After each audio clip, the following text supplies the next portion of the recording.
Tattooing dates at least as far back as the Bronze Age. A 5,000-year-old body found in a European glacier had several tattoos on his skin.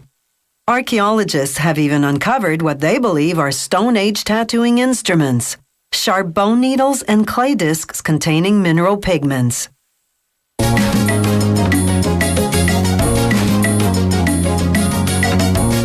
Walk into a tattoo parlor and the vast selection of elaborate designs will astound you.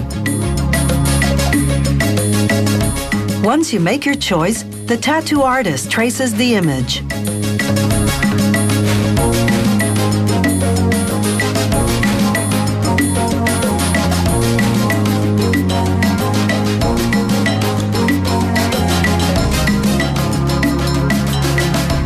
Next, he places the traced image on carbon paper and retraces the lines.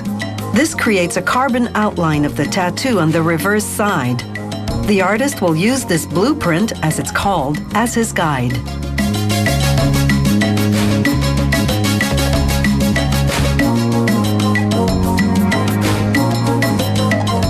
He cleans the customer's skin, then firmly presses on the blueprint. The carbon image transfers easily because the skin is damp.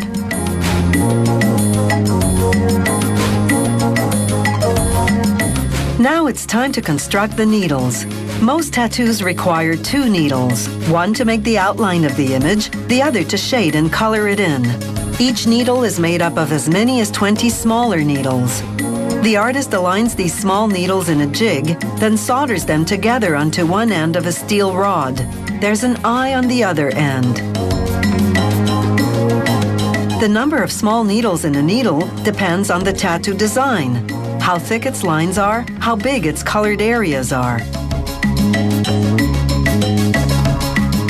The finished needles go into an autoclave to be sterilized.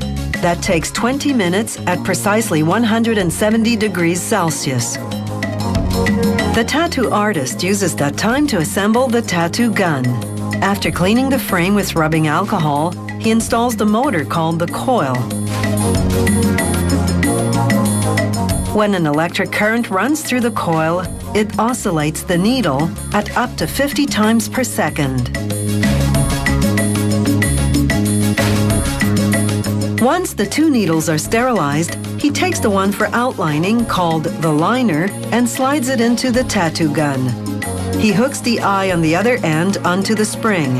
As the spring moves back and forth, it moves the needle up and down. The tattoo artist stops and starts it with a foot pedal, like a sewing machine. Time to tattoo. He turns on the power supply to 10 volts and dabs the needle in the ink cap. The gun sucks up the ink. Some petroleum jelly on the skin helps the needle glide more easily. He begins by tracing the lines of the blueprint. The needle punctures the skin at a rate of up to 3,000 times per minute, injecting microparticles of ink which intermingle with the cells of the dermis, the skin's second layer. The artist continually wipes away the excess ink to keep his work area clean. After finishing the outline, he reapplies petroleum jelly. This seals the pores of the skin and prevents bleeding. Then he changes to the other needle and begins shading and coloring the image with a back and forth movement.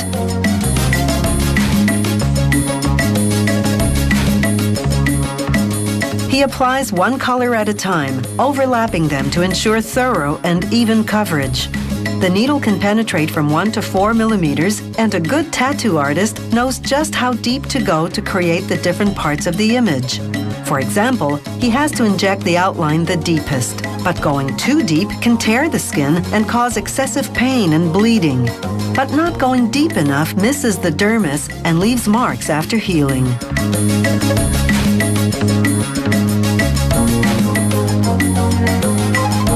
The cells of the dermis are remarkably stable, so tattoos last a lifetime. This tattoo has taken approximately 45 minutes to do from start to finish. The area will dry and scab over.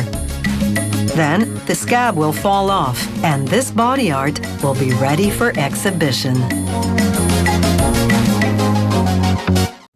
What is biophotonics? Well, bio is short for biology. Photonics is the physics of light. Biophotonics uses sophisticated imaging and other sensitive optical instruments to conduct biomedical research. Biophotonics has a range of uses, from medical diagnosis to drug screening.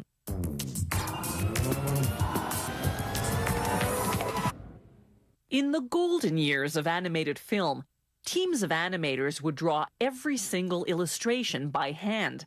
Today, they do much of their work by computer, but that doesn't mean it's any less artistic. It all starts with a screenplay, a script containing not just dialogue, but also physical descriptions of the characters and background scenery. The art director begins creating the characters. He draws in pencil.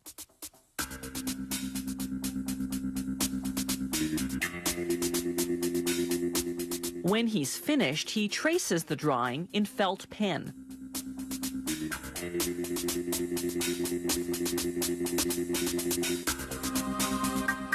Then he erases the pencil marks. He adds shadowing to create relief. Once he's drawn all the characters, he starts the backgrounds. And then the objects that appear in the backgrounds. The storyboard artist blocks out the film on paper, drawing by drawing. The production team will follow this storyboard the way a dressmaker follows a pattern.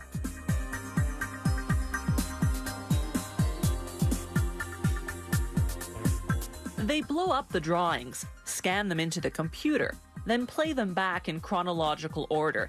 This creates what's called an animatic, a two-dimensional version of the film minus the animation.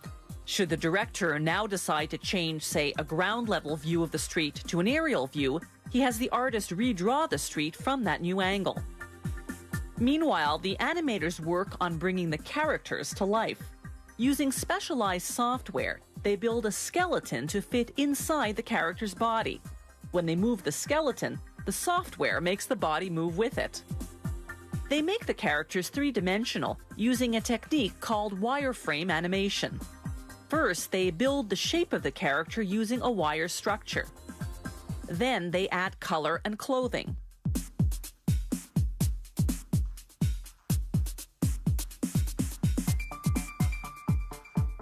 They further refine the character by modifying facial features, by adding texture, and by shadowing.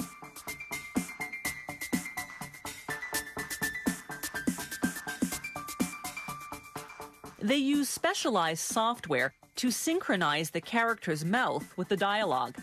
The technician works syllable by syllable, picking the mouth movement that matches each sound. It's a painstaking process that takes many months. Another animator applies the lighting effects. Lighting is as important in an animated cartoon as it is in a movie with real people. It creates relief, making everything look more realistic.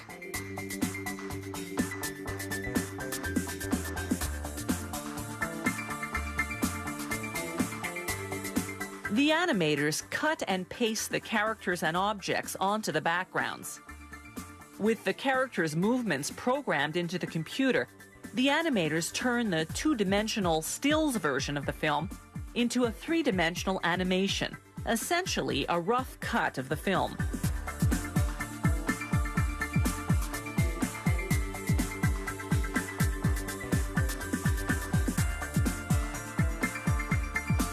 Meanwhile, in the studio, the soundtrack takes shape. Actors record the characters' dialogue. The sound technician weaves together the voices, the music, and the sound effects using specially designed software. They sync the soundtrack to the rough cut of the film. Then they refine the rough cut, playing with colors and textures and smoothing out the characters' movements.